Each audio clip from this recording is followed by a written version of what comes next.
Hello everyone. Last lecture में हमने types of expenditure देखा था। अब कुछ कॉन्सेप्ट करते हैं। ठीक है, तो सबसे पहले टाइप ऑफ डिस्काउंट। ठीक है, वो देखते हैं डिस्काउंट कितने टाइप के होते हैं और उनका ट्रीटमेंट क्या होगा। ठीक है, टाइप ऑफ डिस्काउंट। तो सबसे पहला जो डिस्काउंट टाइप होता है वो होता है ट्रेड डिस्काउंट। अब ट्रेड डिस्काउंट क्या होता है? ठीक है, और एक होता है कैश डिस्काउंट। तो ट्रेड डिस्काउंट क्या होता है? कोई भी सेलर या बिजनेसमैन जब अपना सामान बेचता है, ठीक है, तो जो ट्रेडिंग हो रहा है वो टाइम पे जो भी वो डिस्काउंट देता है, ठीक है, तो उसको बोलते हैं ट्रेड डिस्काउंट। जैसे फॉर एग्जांपल आप किसी मैन्युफैक्चरर के पास गए, ठीक है, कुछ सामान खरीदने के लिए। सपोज करो आपने 1000 पेन का ऑर्डर दिया, ठीक है, उसका सपोज करो वैल्यू था 1 लाख रुपीज।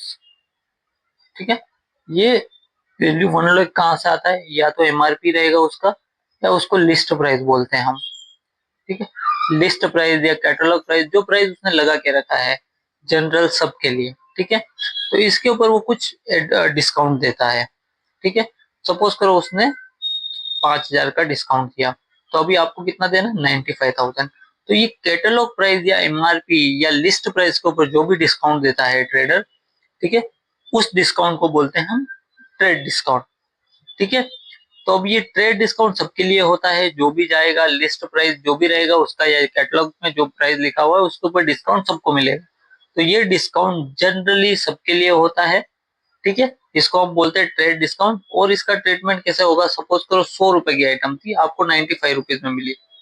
ठीक है, तो 5 रुपए का डिस्काउंट मिला।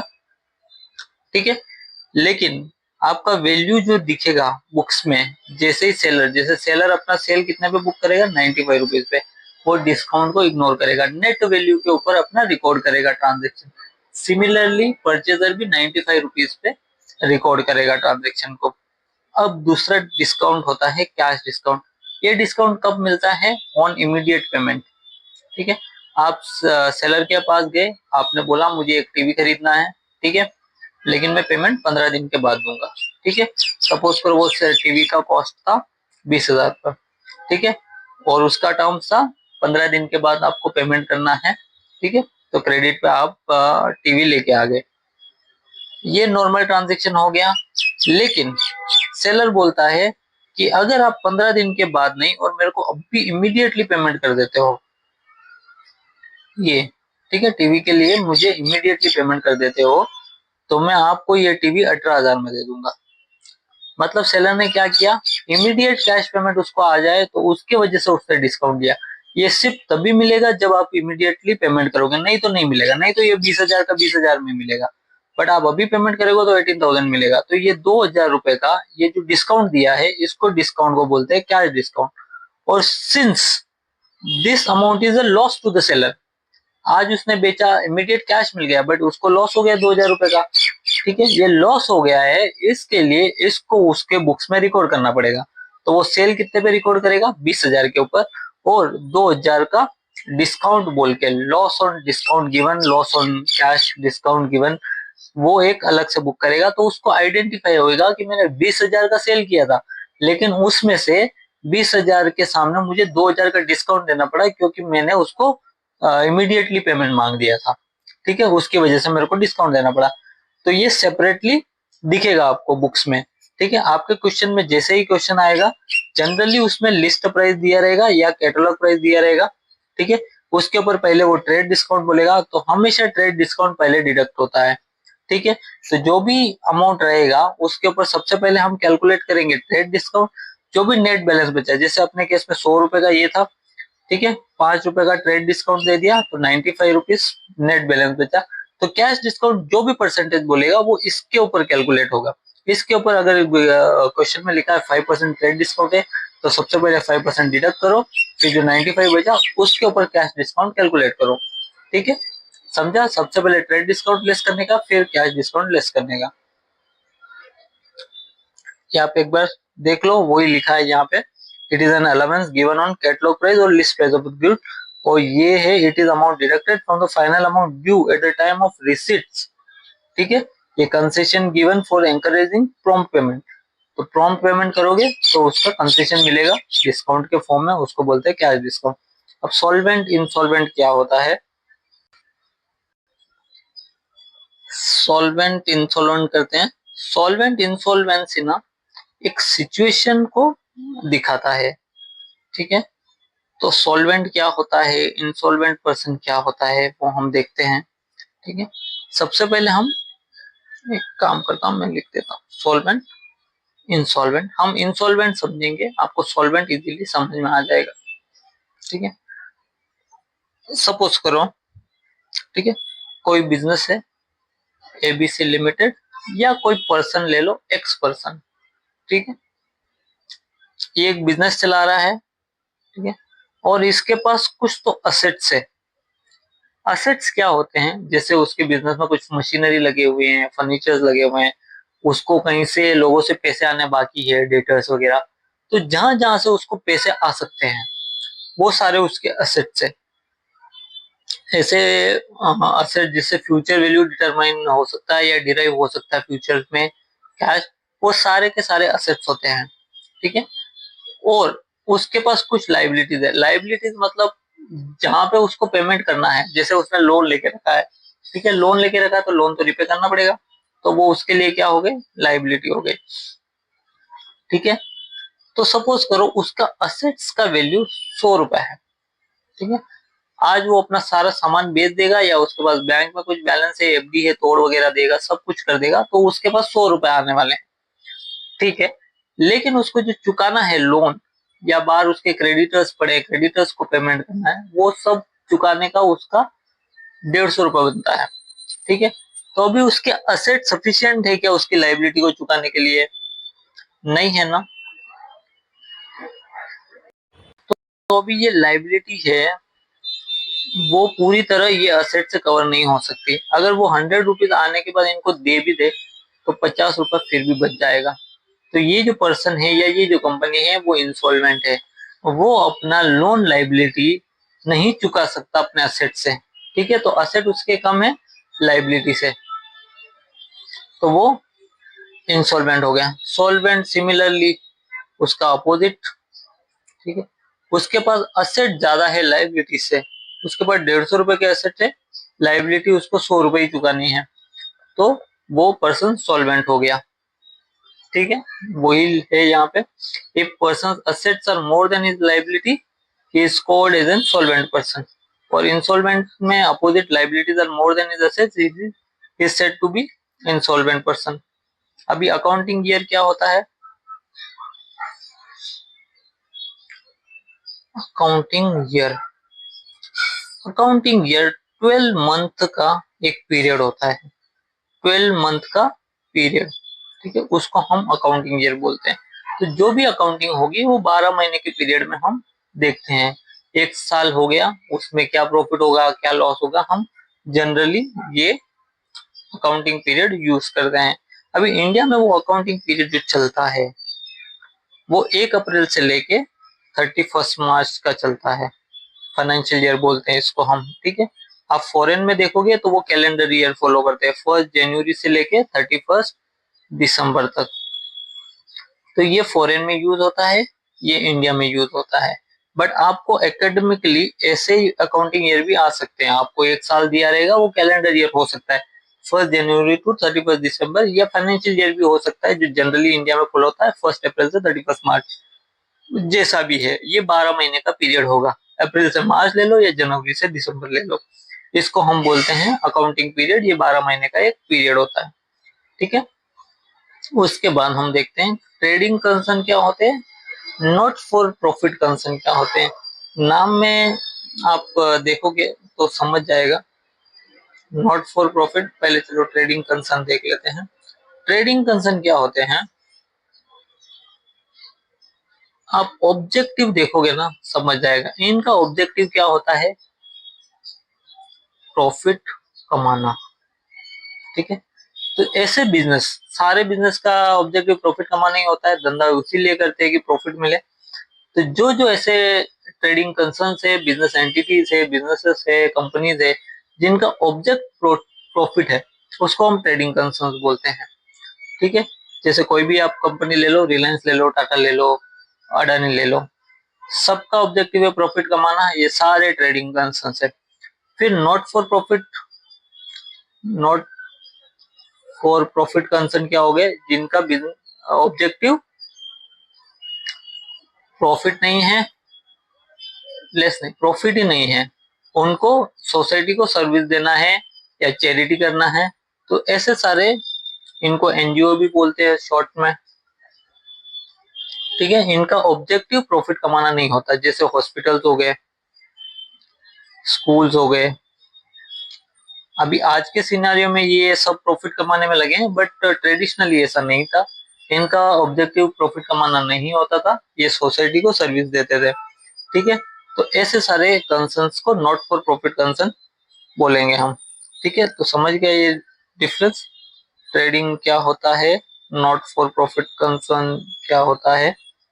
ठीक है,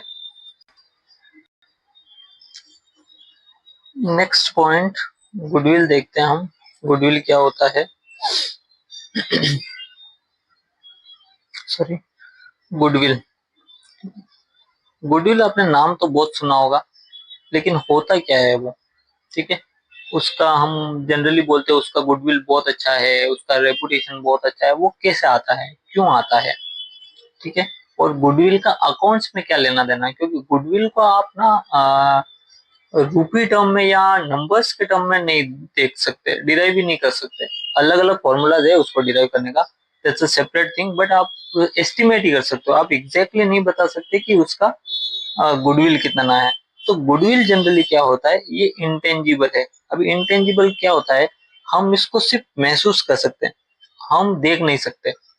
ठीक है, हमको पता है कुछ है, लेकिन हम उसको सिर्फ महसूस कर सकते, फील कर सकते हैं, बट ऐसा गुडविल दिखेगा नहीं।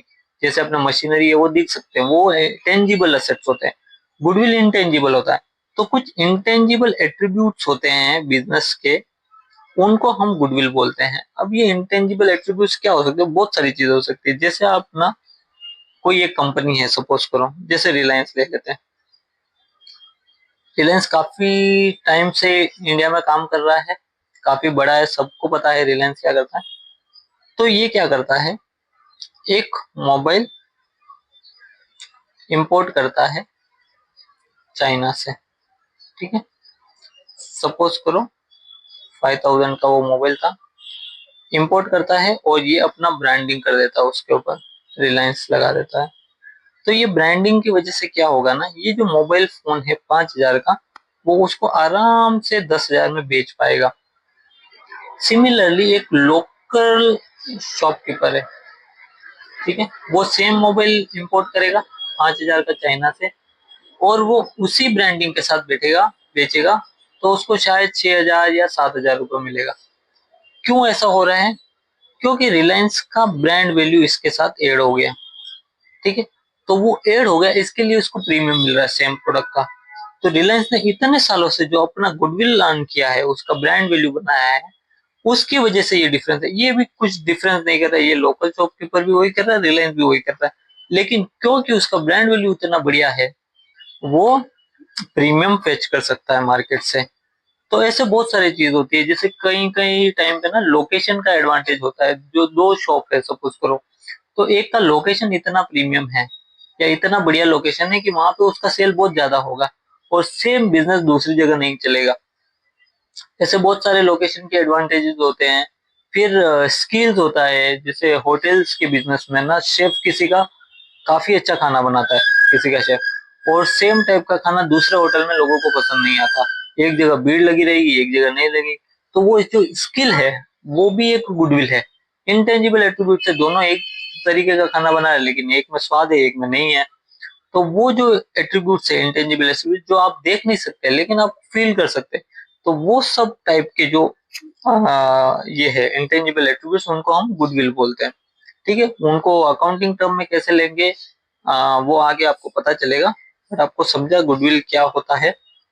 ठीक है, goodwill may be described as the aggregate of those intangible attributes of business which contributes to the superior earning capacity over normal return on investment। ठीक है,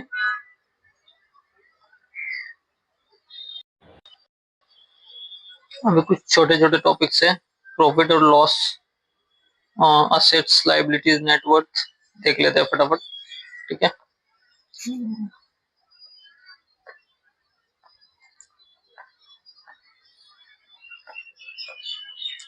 चलो सबसे पहले प्रॉफिट क्या होता है, प्रॉफिट और लॉस क्या होता है। ठीक है, loss is opposite of profit. तो जैसे कोई सामान आपने 100 रुपए में बेचा है, ठीक है, ये सेल प्राइस, उसका कॉस्ट था 80 रुपया, तो जो 20 रुपए आपको एक्सेस मिला है वो क्या हो गया, प्रॉफिट। सिमिलरली उल्टा देखो, अगर 100 रुपए में आपने सामान बेचा है बट आपका कॉस्ट 120 रुपए लगा हुआ है, ठीक है, तो ये जो 20 रुपए का लॉस हुआ आपको, लॉस है वो। ठीक है, उसके बाद हम देखते हैं असेट्स, लाइबिलिटीज। ठीक है, 1 सेकेंड। अब असेट क्या होता है, तो असेट मतलब कोई भी फिजिकल थिंग्स आप ले लें जिससे आपको फ्यूचर बेनिफिट्स मिलने वाला है, या उससे आप कैश में कन्वर्ट कर सकते हो, तो वो सारी चीजें आपके असेट कहलाते हैं। जैसे लैंड हो गया, बिल्डिंग हो गया, ठीक है, ये फिजिकल थिंग्स है, इसको आप कैश में कन्वर्ट कर सकते हो या इससे आप रेवेन्यू जनरेट कर सकते हो, आप बिजनेस कर सकते हो इसमें। तो ये सारे आपके असेट्स हो गए। अभी असेट में भी टाइप्स होते हैं, आप असेट के अगर टाइप देखोगे तो सबसे पहले फिक्स असेट्स, फिर आपके आते हैं करेंट असेट्स, और एक और असेट्स होते हैं उसको बोलते हैं फिक्टिशियस असेट्स। तो फिक्स्ड असेट्स क्या होते हैं, इसको आप लॉन्ग टर्म असेट भी बोल सकते हो। ठीक है, तो लॉन्ग टर्म असेट, इनका जो बेनिफिट डिराइव होता है वो बहुत लंबे टाइम के लिए होता है। जैसे मशीनरी, आपने आज मशीनरी लगाया, वो आपको कंटिन्यूअस 5-10 साल के लिए आपको बेनिफिट देगा, मैन्युफैक्चरिंग करेगा, आपके प्रोडक्ट की मैन्युफैक्चरिंग करता जाएगा। ठीक है, तो इसका जो आउटकम है और जो आप रेवेन्यू डिराइव करोगे या फ्यूचर बेनिफिट्स इसका मिलेगा, वो काफी लंबे टाइम तक मिलता रहेगा। अब करंट असेट क्या होता है, जो इजीली कन्वर्ट हो सकता है मनी में, इजीली कन्वर्टेबल इनटू मनी और कैश अपन बोल सकते हैं। जैसे आपके रिसीवेबल्स है, ट्रेड रिसीवेबल्स, आपको लोगों से पैसा लेना है तो आप उनको कॉल करेंगे कि मेरे को अभी पैसे की जरूरत है और पेमेंट कर दे, तो वो फटाक से कैश में कन्वर्ट हो सकते हैं। तो इजीली जो कैश में कन्वर्ट हो जाते हैं वो सारे असेट को हम करंट असेट बोलते हैं। जैसे एक ट्रेड रिसीवेबल हो गया, कैश हो, आपका कैश अकाउंट जो रहेगा, जितना आपके पास कैश है वो तो ऑलरेडी करंट असेट ही है, फटाक से कैश में कन्वर्ट हो गया। फिर बैंक बैलेंस है, उसको आप कैसे भी यूटिलाइज कर सकते हैं, आपके पास है। तो ऐसे जो असेट्स होते हैं उनको हम बोलते हैं करंट असेट, जो फटाक से कैश में कन्वर्ट हो सकते हैं। ठीक है, और फिक्टिशियस असेट्स क्या होता है, फिक्टिशियस मतलब वो फिक्टिशियस ही होते हैं, वो नाम के लिए असेट है, असेट है भी नहीं, वैसे टाइप के असेट हो गए। तो जैसे हमने लास्ट टाइम देखा था टाइप ऑफ एक्सपेंडिचर में डिफर्ड रेवेन्यू एक्सपेंडिचर, तो आपने हेवी कोई खर्चा कर दिया है एक्सपेंसेस का, जिसका बेनिफिट आपको मल्टीपल ईयर्स के लिए मिलेगा।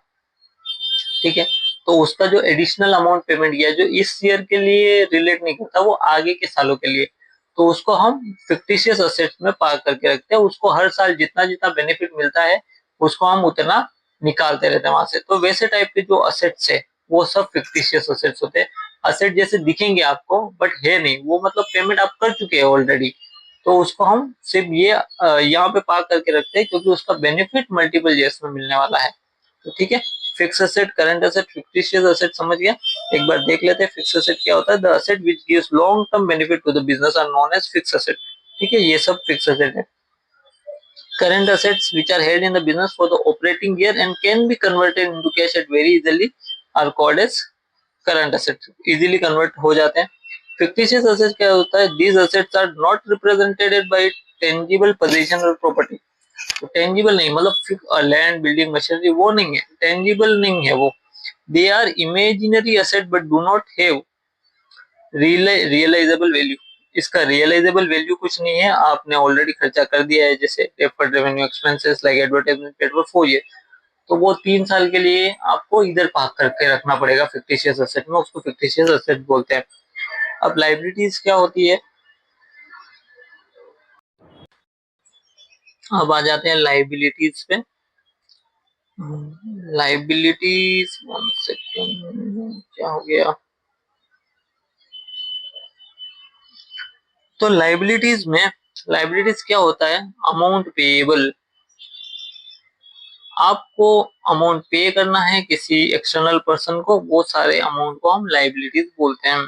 ठीक है, इसके भी दो पार्ट है लाइबिलिटीज के भी, फिक्स्ड लाइबिलिटी, इसको हम लॉन्ग टर्म लाइबिलिटीज भी बोलते हैं, लॉन्ग टर्म लाइबिलिटीज, और एक करंट लाइबिलिटीज। ठीक है, तो ये फिक्स लाइबिलिटी जो होती है या लॉन्ग टर्म लाइबिलिटीज होती है, वो ऐसे लाइबिलिटीज है जिसका पेमेंट ना विद इन 1 ईयर नहीं करना है, विद इन ऑपरेटिंग साइकिल नहीं करना है। हम 1 साल का अकाउंटिंग पीरियड जनरली यूज करते हैं। ठीक है, तो आपने कोई सिक्योर लोन लेके रखा है सपोज करो 5 ईयर्स के लिए। ठीक है, तो उसका पेमेंट आपको 1 साल के अंदर नहीं करना है, 1 साल के ऊपर करना है, या ऑपरेटिंग साइकिल के अंदर पेमेंट नहीं करना, उससे ऊपर करना है आपको पेमेंट। तो वो सारे जो लाइबिलिटीज होते हैं वो फिक्स्ड लाइबिलिटी या लॉन्ग टर्म लाइबिलिटी बोलते हैं। और करंट लाइबिलिटीज क्या होता है, जिनका पेमेंट ना आपको 1 साल के अंदर करना पड़ेगा, जैसे आपके क्रेडिटर्स हो गए। ठीक है, आपने कुछ सामान खरीदे, उस क्रेडिट पीरियड कितना होगा, 30 डेज, 90 डेज, 120 दिन, 6 महीना, उससे ज्यादा नहीं होने वाला। तो वो सब 1 साल के अंदर आपको चुकाना है। तो वो सारे पेमेंट जो पेबल्स है वो सब अपने करंट लाइबिलिटीज है।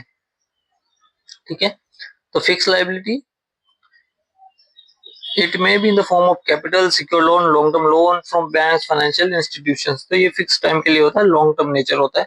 और शॉर्ट टर्म लाइबिलिटीज जो होते हैं विद इन 1 ईयर जो भी पेमेंट करना है उसको हम करंट लाइबिलिटीज बोलते हैं। ठीक है, गॉट इट। नेक्स्ट कॉन्सेप्ट देखते हैं, नेटवर्थ, कंटिंजेंट लाइबिलिटीज।